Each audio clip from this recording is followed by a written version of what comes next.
Hello, my name is Ashley Scher. I'm the founder and CEO of ShareLove.Fund. Today, let's explore Chapter 6, verse 36 of the Gita. Chapter 6, verse 36 reads as follows. Success in yoga, self-realization, is extremely difficult if you cannot control your mind. But if you persist and control your mind and earnestly strive for realization using the right methods, you will certainly be successful. Let's take a deeper dive in understanding this. Arjuna says to Krishna, the mind is continuously turbulent. Don't you think it's difficult to control? Krishna agrees, no doubt it's difficult to control, which is probably giving Arjuna a little apprehension. Then he continues, but if you have the will to do it, then you can. And yes, this is very hard to control, but remember, by conscious practice and enough non-attachment, it certainly is doable. It can be controlled. It's difficult, but it is possible. It's a challenge. And that is the beauty of it. What is the use of doing anything that's easy? Anybody can do it. The glory comes only when you do something that can't easily be achieved. And it is possible to achieve anything when you practice continuously, not just one day or 5 minutes or just in the mornings or evenings, but when you continually do it. Always keep your aim high to control your restless mind. If you meditate for 10 minutes a day and then just leave the mind uncontrolled to go where it wants the rest of the day, it's like holding the rudder for only 10 minutes and then leaving the boat uncontrolled, letting the wind toss the boat away any way it wants. That way you'll never reach the other end of the shore. That's why constant vigilance is necessary.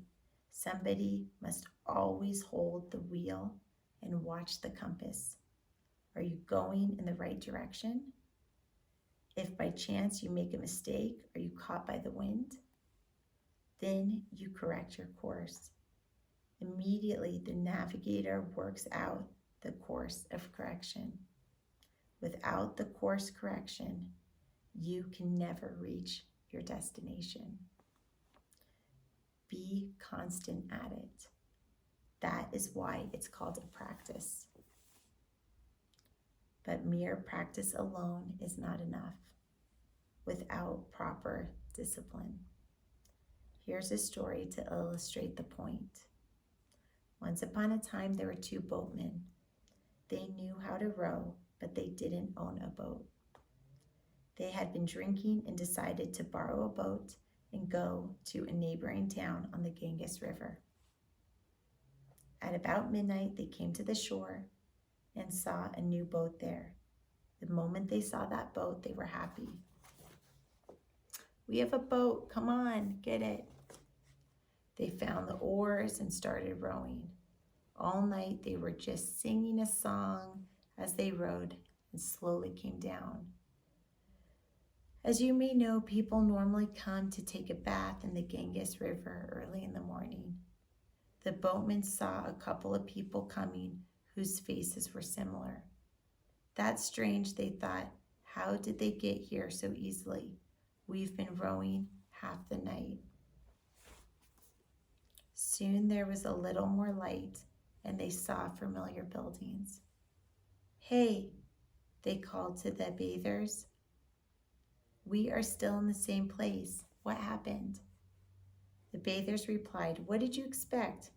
Whose boat is this? We just wanted to go to the neighboring town and come back soon. We have been rowing for the whole night. Why are we still here? You fools, they said, you forgot to undo the knot. All the while, you were tied to the shore. They had been practicing, no doubt, rowing steadily. Even if you do months and months of practice, repeating the mantra, all the breathing practices, going to all the gurus and doing every technique. Still, you will be tied down if you don't release your anchor of personal attachment. Mere spiritual practice alone is not enough. Knowing that positively you must have non-attachment. And that's personal. Nobody can help you with that. You have to make the decision, like, do you really want it for real? I want to say that yoga practices alone are no good. It's better than doing nothing. At least you're doing something positive instead of doing something detrimental. At least it's exercise. If they hadn't been rowing the whole night, the boatmen might have been gambling or doing something worse for themselves. So at least it's exercise.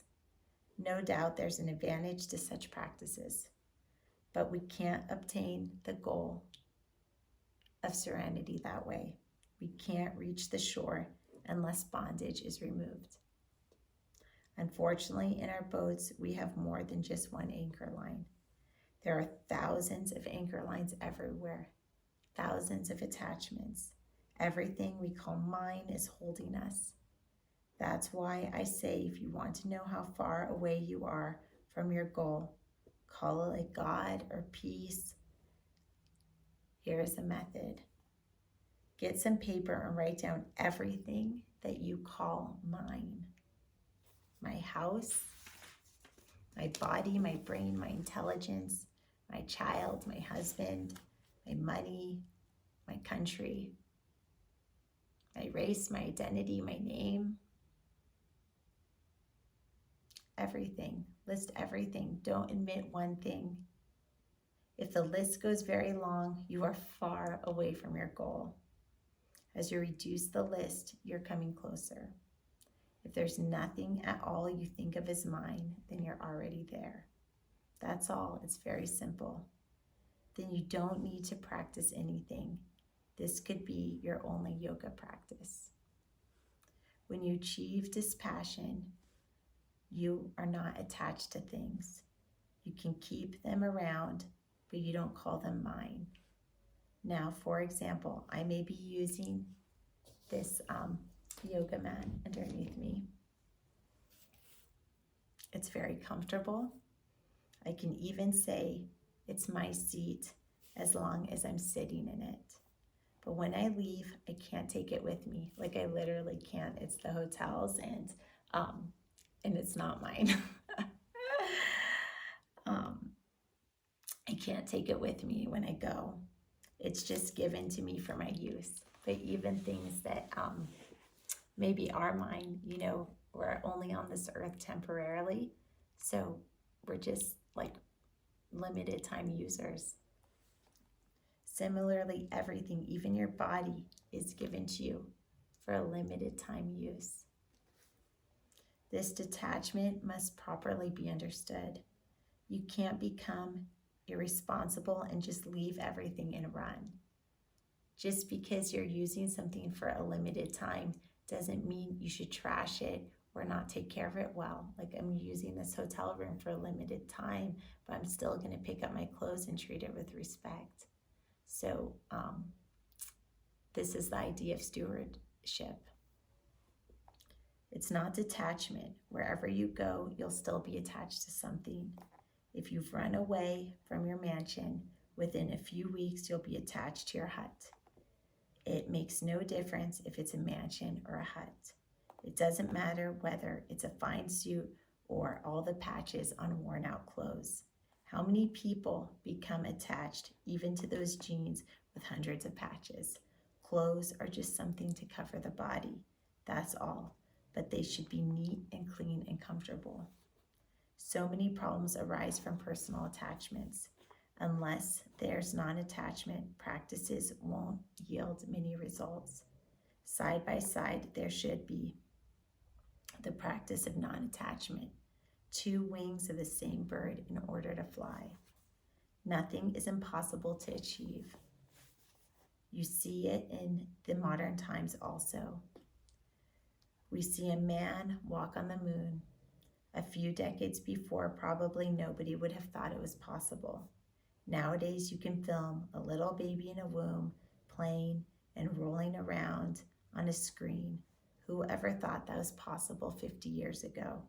It is the result of continuous effort. Keep working. Nothing is impossible to achieve. If what you really want is that strong and that great, you can get it. Yes, people can get whatever they think deeply and strongly enough. That is meditation too. Everything is possible. So I just have a caveat to that. So